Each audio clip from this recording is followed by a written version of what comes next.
फिर से आपका स्वागत है मेरे YouTube चैनल पे। आज हमारा टॉपिक है क्लास 11 से फिजिक्स का। हम चैप्टर पढ़ेंगे, चैप्टर नंबर 4, बीमीय विश्लेषण के बारे में, डायमेंशनल लॉस एनालिसिस। एक बहुत ही महत्वपूर्ण चैप्टर है आपके 11th के पर्पज से। जनरली ट्वेंटी एग्जामिनेशन में डिफेंस सेक्टर से जो भी एग्जाम्स होते हैं उसमें 1 या 2 नंबर के क्वेश्चन आपको इस चैप्टर से मिल जाएंगे। तो स्टूडेंट, आप मेरे पूरे वीडियो को पूरी तरह से देखिए और नॉलेज गेन करिए। तो आइए देखते हैं आज का चैप्टर, डायमेंशनल एनालिसिस। तो स्टूडेंट, आइए हम देखते हैं चैप्टर 4। चैप्टर का नाम है डायमेंशनल एनालिसिस, जिसको हम हिंदी में कह रहे हैं बीमीय विश्लेषण। बीमीय विश्लेषण, इसके बारे में डिटेल थोड़ा करते हैं। सबसे पहले मैं चैप्टर में पहला नाम आया है डायमेंशन, जिसको बीमा कहते हैं। ये बीमी यहाँ पे लिखा गया है। एनालिसिस, एनालिसिस का मतलब होता है विश्लेषण करना। एक्चुअली डायमेंशन क्या है? तो कोई भी फिजिकल मेजरमेंट है उसमें कुछ ना कुछ डायमेंशन होती है। जैसे लाइक मैं आपको बताऊं, अगर मैं एरिया लेता हूं तो उसमें 2 डायमेंशन होती है, लाइक लेंथ एंड ब्रेथ।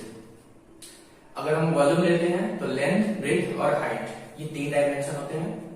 ऐसे कोई भी आप फिजिकल क्वांटिटी लेंगे तो उसमें कुछ ना कुछ डायमेंशन होंगे। तो स्टूडेंट, हम यहाँ पे उस डायमेंशन, जितने भी फिजिकल क्वांटिटी आएंगी उसके डायमेंशन को कैसे रिप्रेजेंट करेंगे, उसी के बारे में एनालिसिस करना है। एनालिसिस का मतलब उसके छोटे से छोटे पार्ट को हमको अध्ययन करना है। तो सबसे पहले हम बता दें आपको कि कोई भी फिजिकल क्वांटिटी होती है वो 2 पॉइंट से, 2 चीजों से मिलकर बनती है। वो 2 चीजें कौन कौन सी हैं? तो पहली चीज है उस फिजिकल क्वांटिटी का आंकलन, जिसको न्यूमेरिकल वैल्यू आप कह रहे हैं, और दूसरी चीज होती है उसका मात्रक, यूनिट। फिजिकल क्वांटिटी है 2 पार्ट, लाइक आंकलन यानी न्यूमेरिकल वैल्यू और उसका यूनिट। अगर हम फिजिकल क्वांटिटी बनाते हैं तो न्यूमेरिकल वैल्यू चाहिए और उसका यूनिट चाहिए।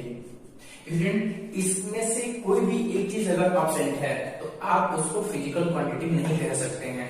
जैसे एग्जांपल मैं ले लेता हूं, अगर मेरे पास ओनली 50 लिखा गया है, ये 50, तो ये 50 कोई भौतिक राशि नहीं हो सकती है। It is not a physical quantity but only it is A numerical quantity.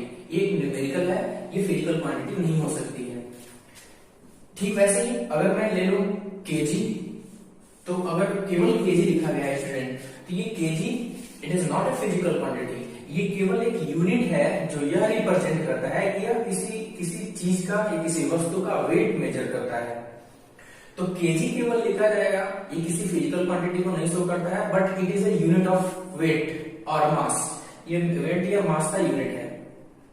लेकिन अगर मैं दोनों एक साथ में, जैसे अगर मैं लिखा हूं कि 50 केजी, तो बिल्कुल ये स्टूडेंट यहाँ पे दो चीजें अवेलेबल है।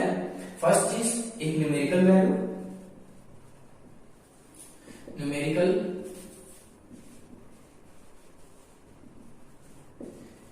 वैल्यू, और ये दूसरा उसका यूनिट। तो हम यहाँ पे कह सकते हैं कि किसी भी फिजिकल क्वांटिटी के मेजर के लिए 2 चीजों का होना अति आवश्यक है। पहला चीज है 50 केजी, ये न्यूमेरिकल वैल्यू हो गई, और दूसरी चीज है उसका यूनिट। तो it is 50 KG is a physical quantity. ये फिजिकल क्वांटिटी है जो किसी चीज का वेट रिप्रेजेंट करती है। क्या मेजर किया गया है यहाँ पे? भार, और ये भार जो है it is a physical quantity. तो 50 है न्यूमेरिकल वैल्यू और केजी है यूनिट।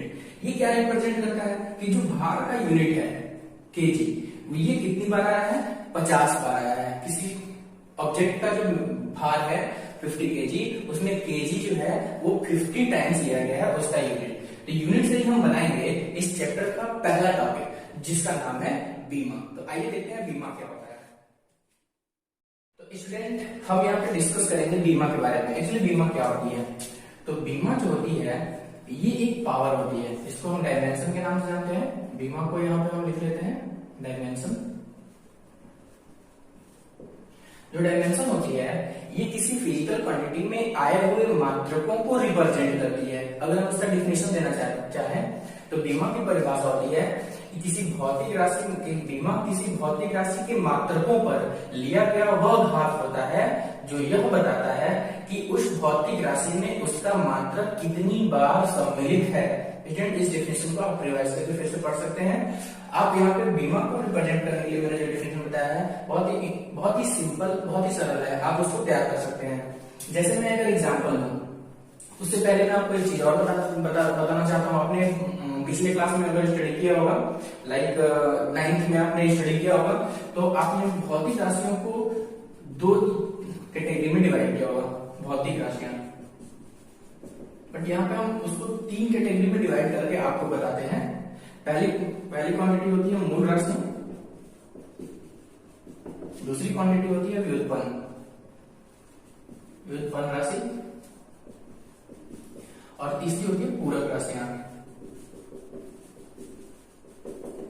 तो स्टूडेंट, आप यहाँ पे मूल राशियां जिसको फंडामेंटल क्वांटिटी कहते हैं, फंडामेंटल क्वांटिटी, दूसरा डिराइव्ड क्वांटिटी, ये डिराइव्ड क्वांटिटी होती है, और तीसरा होती है कंप्लीमेंट्री क्वांटिटी।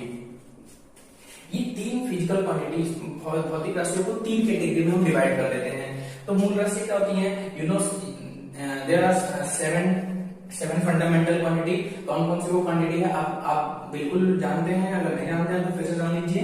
वो 7 मूल राशि है, लंबाई, द्रव्यमान, मैं यहाँ पे लिख देता हूं, लंबाई है, द्रव्यमान है, समय है, ताप है, ज्योति तीव्रता,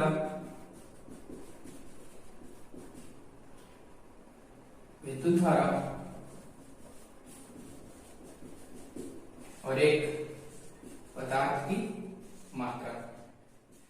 ये 7 फंडामेंटल क्वांटिटी है। किसी भी फिजिकल क्वांटिटी का जो स्टार्टिंग होता है, बेस पॉइंट होता है, ठीक वैसे ही ये 7 बेस पॉइंट है किसी फिजिकल क्वांटिटी के लिए। इसी 7 बेस पॉइंट से आप फिजिक्स की किसी भी भौतिक राशि का निर्माण करते हैं। पूरक राशियों की बात करें तो पूरक राशियों में हम कोण यानी समतल कोण और भंग कोण का अध्ययन करते हैं। ये दो कोण होते हैं, सिंपल एंगल और प्लेन एंगल भी बोलते हैं इसको, और ये भंग कोण यानी सॉलिड एंगल। तो ये 2 एंगल जो होते हैं, ये जो भौतिक राशियां हैं, ये पूरक राशियों को रिप्रेजेंट करते हैं। बाकी की जितनी क्वांटिटी बचे, जैसे क्षेत्रफल, आयतन, भार, बल, लाइक त्वरण, जितने भी विद्युत विभव, कार्य, ये जितने भी भौतिक राशियां हैं वो व्युत्पन्न राशियों की श्रेणी में आते हैं। तो फंडामेंटल क्वांटिटीज जो होती हैं, इनकी अगर बीमाओं को हम स्टडी करें, स्टूडेंट आप इसको तैयार कर सकते हैं, नोट्स आप अपने हिसाब से तैयार करिए।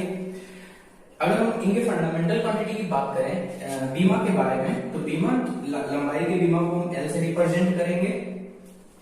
एक छोटा सा नॉलेज यहाँ पे और आप जानकारी रखिए, बीमा जो होती है, किसी भी फिजिकल क्वांटिटी की बीमा जो होती है वो बड़े ब्रैकेट में हमेशा लिखी जाएगी। जैसे यहाँ पे लिख रहा हूँ, लंबाई की बीमा L से लिखेंगे, द्रव्यमान इसकी बीमा को हम कैपिटल M से लिखेंगे, समय को हम T से लिखेंगे, ताप है, एम्पियर होता है, इसकी बीमा कैपिटल A से लिखेंगे, ज्योति तीव्रता कैंडेला होता है तो CD से लिखेंगे, विद्युत धारा, यहाँ पे ताप को हम केल्विन से रिप्रेजेंट करते हैं तो K से भी डिनोट कर सकते हैं स्टूडेंट। विद्युत धारा को हम, एम्पियर होता है तो विद्युत धारा को हम यहाँ पे A से लिखेंगे, और पदार्थ की मात्रा जो होती है मोल। तो ये 7 मूल राशियां और इसके बीमा आपके सामने लिखे गए हैं। इन्हीं 7 मूल राशियों से हम व्युत्पन्न राशियों की बीमाओं का अध्ययन करेंगे।